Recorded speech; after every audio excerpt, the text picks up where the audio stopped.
So in that case, we reached into our Rolodex, but also that of our entire advisory council, and asked them to help with introductions. And some of the companies where they sat on the boards or where they were in the executive ranks directly became customers, early customers of that company. You are listening to The Sure Shot Entrepreneur, a podcast for founders with ambitious ideas. Venture capital investors and other early believers tell you relatable, insightful, and authentic stories to help you realize your vision. Welcome to The Sure Shot Entrepreneur. In this episode, I'm here with Cindy Padnos, founder and managing partner at Illuminate Ventures. I've worked with her for many years. We used to serve on the board of a startup many years ago, and I've stayed in touch and we collaborate on many startup-related activities. Cindy, welcome to The Sure Shot Entrepreneur. Thank you for inviting me, Gopi. A pleasure to be here. In this episode, Cindy and I talk about her journey as a venture capital investor and how she started Illuminate Ventures. She gives specific examples of startups like Vivant, Bright Edge, Jetstream, Exactly, Joinder, and many others to show what she looks for in entrepreneurs and how she identifies the right kind of opportunities to pursue. She talks about diversity. She is one of the few women founders of a venture capital firm in an industry that has very little diversity. She talks about what are some things that she is doing to improve diversity and what are some things that we can all do to change status quo. Cindy, tell us about yourself. Well, I guess I would put myself in the role of serial entrepreneur, but perhaps a unique aspect of that is that I've been on the entrepreneurial side as an operator and as an investor. And what I mean by that is I've been part of several startups that have gone on to raise capital and have successful exits in the enterprise software world. But I've also been the founder of an enterprise software venture capital firm. How did you decide to start Illuminate Ventures? How old is the firm and what was the genesis? It's a great question. It was not an overnight conclusion that I would launch a venture capital firm. And in fact, even my entree into venture wasn't exactly planned. But once I was there and I was part of a very traditional Series A firm called Outlook Ventures, investing out of their $140 million fund back before the concept of seed stage investing really existed. So we're talking about 2004, 5, 6, 7 kind of timeframe that I was investing out of that firm. And while I was there, I saw the advent of the public cloud. I saw AWS launch. I started noticing entrepreneurs that were coming to me that had already built a prototype, that had a working functional product, that might even have their first few beta customers without ever having sought any outside capital. It fell on me like a ton of bricks one day when I started thinking about the company I had founded. It was a company called Vivant. It was a very early SaaS procurement software company. By very early, I mean before the public cloud, which meant that we had to buy all the servers, buy the database licenses from Oracle, host all of that at Rackspace, and so go to all of that expense, still deliver it as a subscription revenue model kind of pricing type of a product. And there was a disconnect there that I saw finally being corrected with the public cloud, where you didn't have to spend great amounts of capital to get started. It was okay that you weren't demanding these one-time large $1 million enterprise software kind of licenses anymore. There was a better match between the economics of the cost and the revenue that you could generate. That was one fundamental, I guess. The second one was that while there were a few, this is sort of 2007-8 timeframe, there were a very small handful of micro VC firms, as they were calling them then, getting started. None of them were focusing on the enterprise software world. None. I know that for a fact because when I finally did, the CEO of a group called Always On reached out to me and said, well, you're the first. Would you like to be on every panel I ever do on enterprise software? And I laughed. You're probably familiar with them back then in the day. But so for me, having been a founder of an enterprise software company myself, I actually could fully see how the economics had changed. But there was a second set of economics that had also changed in parallel. We suddenly had all of these marketing automation tools that were all in the cloud. We suddenly didn't need $250,000 sales reps to sell the product. The whole customer acquisition cost paradigm had changed in parallel. You could hire directly out of, maybe 3 years of work experience, young people to perform inside sales tasks, get sales very close to the final sales process, and never meet a customer live, never get on an airplane, and close enterprise software subscriptions. I saw it happening, and very few people believed it was possible. I absolutely did. The combination of those things was enough for me to step back and say, there's an opportunity here. This is very interesting. You started Illuminate Ventures at a time when the market for micro VCs was just beginning, and now there are more than 1,000 firms that are micro VC funds, less than $100 million in the fund size. A lot has changed, and has that made a difference to your business now that there are more VC firms and especially enterprise software focused? There's no doubt that the market has evolved over time and that Illuminate has evolved over time. I guess one of the fundamentals, having been a founder myself and also having the privilege to watch so many of our portfolio companies succeed, I've come to understand that if you aren't always, just continuously innovating, that you're likely to be left behind. I certainly see that within our own portfolio and elsewhere, not just ours, but more broadly, of course. And we believe the same for our firms. When I launched the firm, which we raised the first fund in 2011, I had warehouse investments in advance of that. I had formed our business advisory council. I actually had incorporated the firm, but I was investing out of my own capital up until then. Warehousing means you write the check yourself, understanding that the plan is to fold that investment eventually into a fund that you allow limited partner investors to participate in. Make sense? Yeah, you're taking a big risk up front while you're waiting to start the firm. Well, I certainly had skin in the game, as they say. No one could doubt that. It was close to $750,000 of my own capital in total that I had committed at the point in time that we raised our first fund. We basically doubled up on that so that investors in the end would own like half the fund. Okay.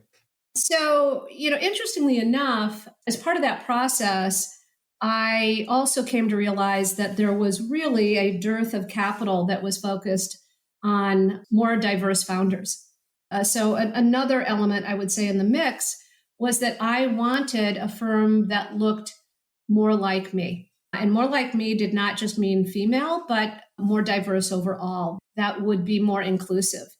We never have had, nor do I think we ever will, a mandate around only investing in diverse founders. On the other hand, always had a mandate that we would find ways to open the door wider, that we would eliminate as many barriers as possible, that we would invite a great deal of diversity into our advisory council, into the class year internship programs that we have.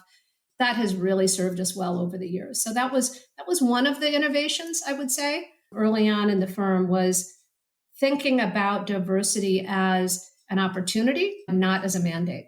So fast forward to today, to actually get back to your real question, we started out where it was frankly enough to say, we do enterprise only. We do B2B enterprise, early seed stage investing, first institutional round. And now, if you were to count the companies that might say that, there might be, 250 of them for all I know. So over time, as you might guess, we have fine-tuned our investing strategy quite a bit. And a lot of that has to do with what you learn as an investor across 3 funds, which is what we have under management today. I would say it was probably halfway into the second fund that I began to understand where our sweet spot was, that we really had this value add because of our business advisory council, because of our intern program, because of the kind of background that I had, that a raw startup that was still trying to build product was not going to be the best fit for us. Many people can write a check at that stage, and we wanted to do a lot more than write a check. We wanted to be able to add value immediately. And if you look at our advisory council, there are 45 members around it today. I think we started with 9, and all the way back in 2009 or 10, we had our first meeting. All of them come from the B2B tech world. All of them have added value to us as a firm and to our portfolios over the years in extraordinary ways, from people like Sarah Fryer, who's now the CEO at Nextdoor. She's been on our advisory board since her days heading the software practice at Goldman Sachs in San Francisco. Then on to Square as COO and CFO, and now, of course, CEO at Nextdoor. I can't tell you how many opportunities folks like that refer to us, investment opportunities. I can't tell you how many times they assist us with our due diligence efforts. And then we've had some of these folks who, across that group, it's kind of extraordinary. We just did this count, and I'm kind of stunned myself at the numbers. This group of 45 people has sat on over 200 private company boards and 100 public company boards. And you can only imagine how that kind of network and access helps us in our portfolios. Yeah, you've built an ecosystem around Illuminate, and it's a strong ecosystem of 3 funds with entrepreneurs in each of those portfolios and advisory members that help you with your portfolio companies. It's amazing to see that journey from the beginning when micro VC was still young, and now you're a thriving enterprise. What kind of companies do you invest in? When you say enterprise software, what do you mean? Sure. I would take the B2B aspect of what we focus on to heart, meaning we do not invest in businesses that are targeting consumers. We generally are not that interested in marketplaces. They are typically companies that either have a horizontal business application or are focused on some element of cloud infrastructure. So examples of companies might be like BrightEdge, one of our early investments out of our warehoused fund, what we call now our Spotlight Fund. BrightEdge is the market leader in search engine optimization today, but we invested when it was 2 guys, no revenue, prototype product. And that would be, sort of a platform play that's very horizontal. A more vertical solution would be a company like Bedrock Analytics, which focuses entirely on the CPG industry and provides sales and marketing analytics to help new brands gain entree into, all of the commercial environments that they're seeking to, primarily large grocery chains and the like. So that's sort of one category, business applications, if you want to think of it that way. Most of them embed some type of deep analytics. Obviously, frequently today, that means machine learning or NLP or both. Historically, of course, it didn't. And then the other category of cloud infrastructure, maybe a couple of examples there. We have a company that's super exciting in our portfolio called Jetstream. They're the first company to provide continuous data protection and disaster recovery in hybrid cloud environments. And were just announced a few weeks ago as the only product supported to do that in the Microsoft AVS environment, Azure for VMware environment. So super exciting companies in that world. Another that we exited already is a company called Opsmatic that provided server drift management and other capabilities in data center environments, and they became part of New Relic about 5 years ago. What do you look for in entrepreneurs when you first meet them? What kind of questions do you ask? What are you expecting to see? I would say more so than a lot of other investors, we care pretty deeply about domain knowledge and customer understanding. There are, of course, investors who care primarily about deep technology. We care about the technology to the extent that it helps you differentiate yourself or provide advantage in some way or another. But we care equally, if not more deeply, about your understanding of what the customer needs really are. So when we're talking to a founder, I would equally want to hear about the number of customer meetings that he's had, the focus groups that they've run, the surveys that were how they've collected information or their own prior experience in the category that helps them truly understand why this is an important issue. How long does it take from the time you meet the entrepreneur to the time you decide to make an investment and close the investment? Now, that really varies. The time that it might take can be as short as, let's say, a month to as long as 6. And you might ask the question, how in the world is that possible, that range?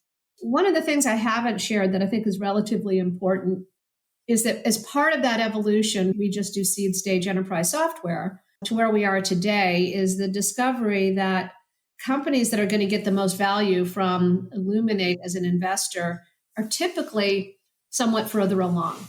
They may have bootstrapped to revenue. They may be a spin out from some other company.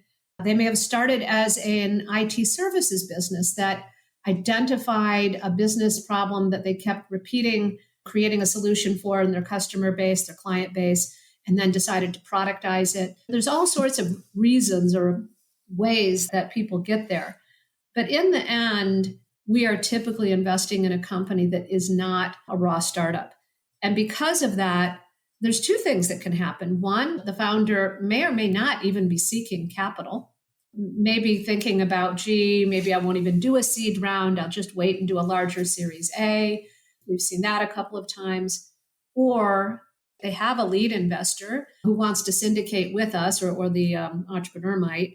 And there might be a lot of diligence that's already been done that's shared with us that can really expedite things. So the range can be pretty broad. So depending on the situation and the case, it might be a short time or it might take many weeks and months, depending on if you didn't know the entrepreneur or if the space is new. Yeah, I would say that we tend to be relatively thorough in our diligence, but we don't waste people's time.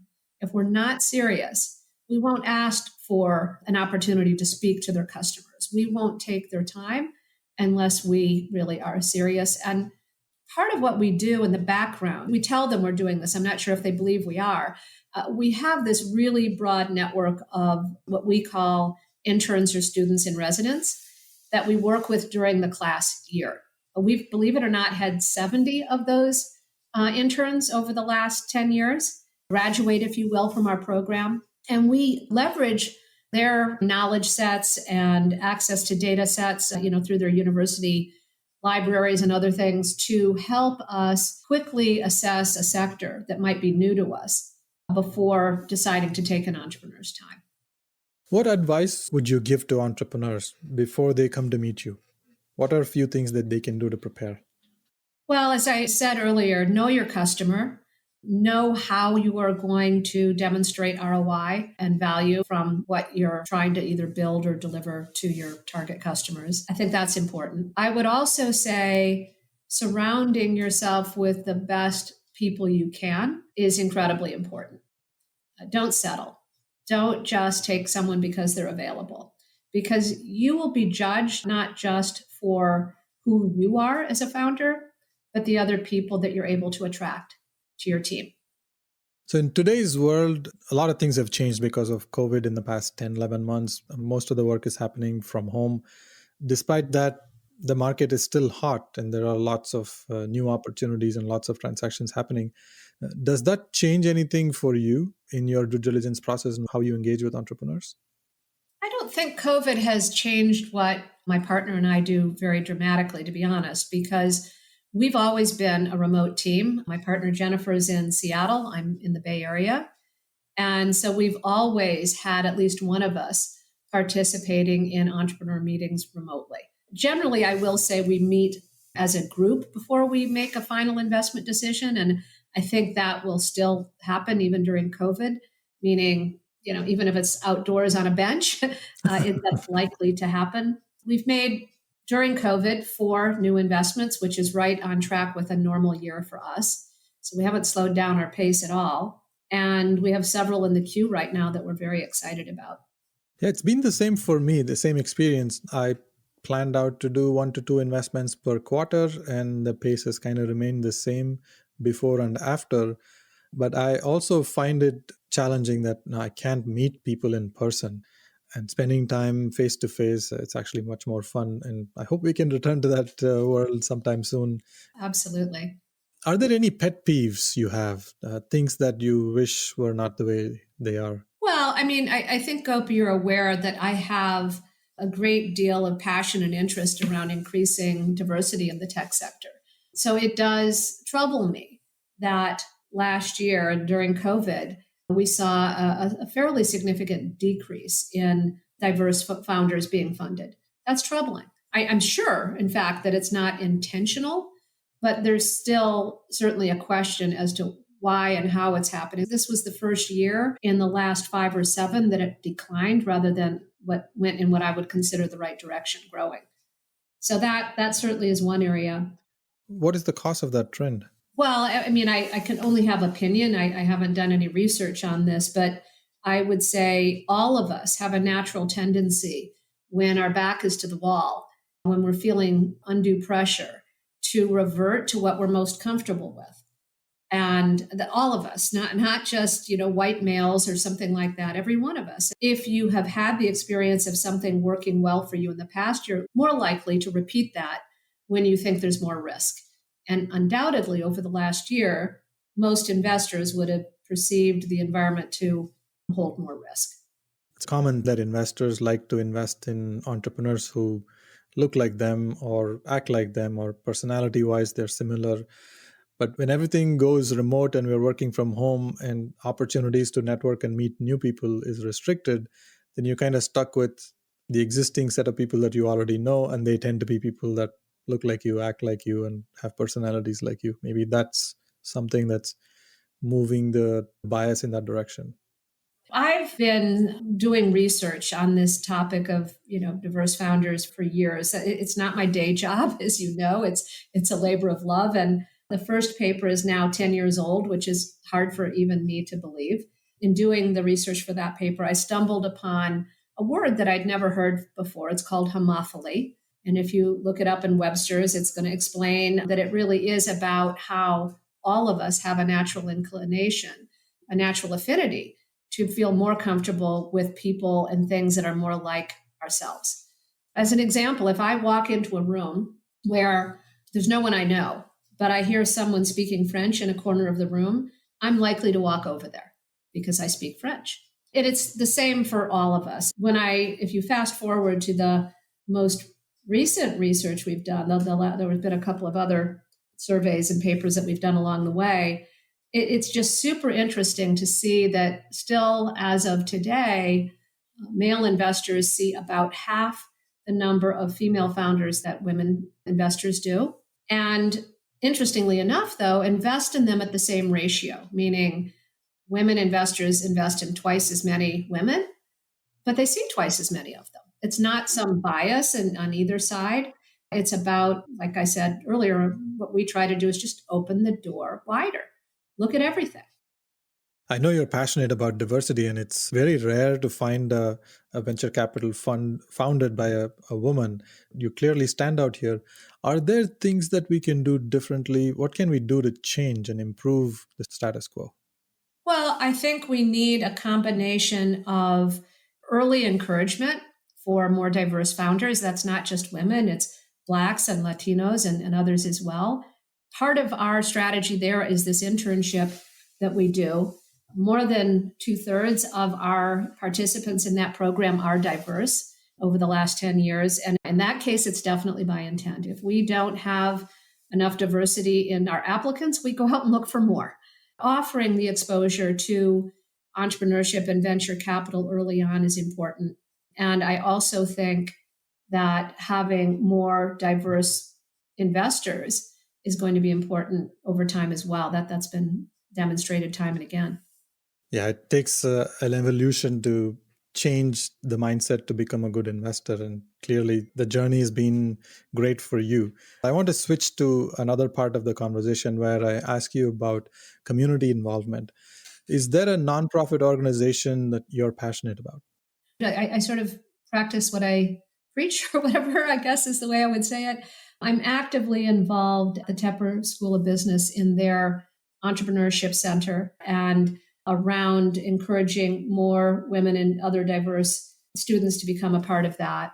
I'm involved with two nonprofits that focus on encouraging high growth women entrepreneurs. And one of those is called Astia out here in the Bay Area. The other is Springboard Enterprises back on the East Coast.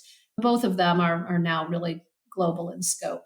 I've been involved with both of those for 20 years. Oh, this is great. Despite all the busy work, you do make time for community activities. And I see that this is important for the industry overall and will have an impact in the long term. We will bring more diversity into venture capital. I hope so. I think in the end, those who are able to generate wealth give back into the community and also support the next generation behind them. When I was doing the research on my first paper 10 years ago, one of the things that I didn't fully understand was how it was, for example, that Indian entrepreneurs had gone from being cannon fodder, literally second-class citizens in the sense of hearing people say, let's just hire a bunch of Indian engineers, they're cheap, to running some of the most successful companies in the world, becoming very successful VCs, and almost to the point, even 10 years ago, where if you didn't have an Indian amongst your founding team or at least senior engineering team, people wondered why not. And so I went and talked to the founders of TIE. And I asked them, how did that happen? Because I seriously was curious how that was possible for Indian entrepreneurs, and it hadn't happened for women yet. After all, women are half the world. So I was like, well, there's something kind of out of whack here. I don't understand it. And I learned so much, including how naive I was, because first of all, they informed me that my impression that Indians were unbelievably entrepreneurial wasn't accurate, and that I was incredibly biased because the only ones I saw were the ones who had left India, come to the US, and of course, they were incredibly entrepreneurial, but that was a very small portion of the population. So I was like, okay, I guess I get that. And not every woman is entrepreneurial either. So, okay, check mark. I learned something there. And the second thing they said really resonated with me because they said, Cindy, we knew we were being treated like second-class citizens, and we chose to actively change that. And every one of us chose to help the next person behind us and make it happen for our community, because that's what immigrants do. It really hit me because it made me think about my own grandfather. All of my grandparents were immigrants, but my father on my dad's side. And to this day, I hear stories about how when a vagrant or itinerant would show up during the Depression in the little town in Michigan that he landed in after leaving Russia by himself as a teenager, that the people in the community would send those people over to his house because they knew that he would feed them. Didn't matter who it was. I think about that, and I think about what some of the founders of TIE said to me, and I kind of sat back and I was frankly a little disappointed because I thought, okay, women don't think of themselves as immigrants, that's for sure. And they don't really feel pigeonholed into being second-class citizens. And 10 years ago, they weren't doing enough, in my humble opinion, to help each other. And I think the really good news today is that that's changed. They don't think of themselves as second class or immigrants, but they are helping one another, which I think is fabulous. And this is incredible. You're pretty much describing my journey. I had a few offers when I graduated from college, and I took the job where I went to work for a startup instead of working for one of these consulting companies. And that was a big decision at that time, but I was way down the totem pole to make any difference to the industry. But the feeling of not being given the right kind of opportunities, and I have to go out and try something myself to unleash potential, that feeling was there. Thanks to a lot of the people around me who believed in me and supported many people, of course, in the Indian community, that made a huge difference to me. There's probably something there that we can learn and translate to bring more diversity into venture capital. I hope so. I think so. Well, this is great. Thank you so much, Cindy. It's always great to talk to you and learn from your experiences. Thanks a lot for sharing your stories and insights. My pleasure. Thank you. Thank you for listening to The Sure Shot Entrepreneur. I hope you enjoyed listening to real-life stories about early believers supporting ambitious entrepreneurs. Please subscribe to the podcast and post a review. Your comments will help other entrepreneurs find this podcast. I look forward to catching you at the next episode.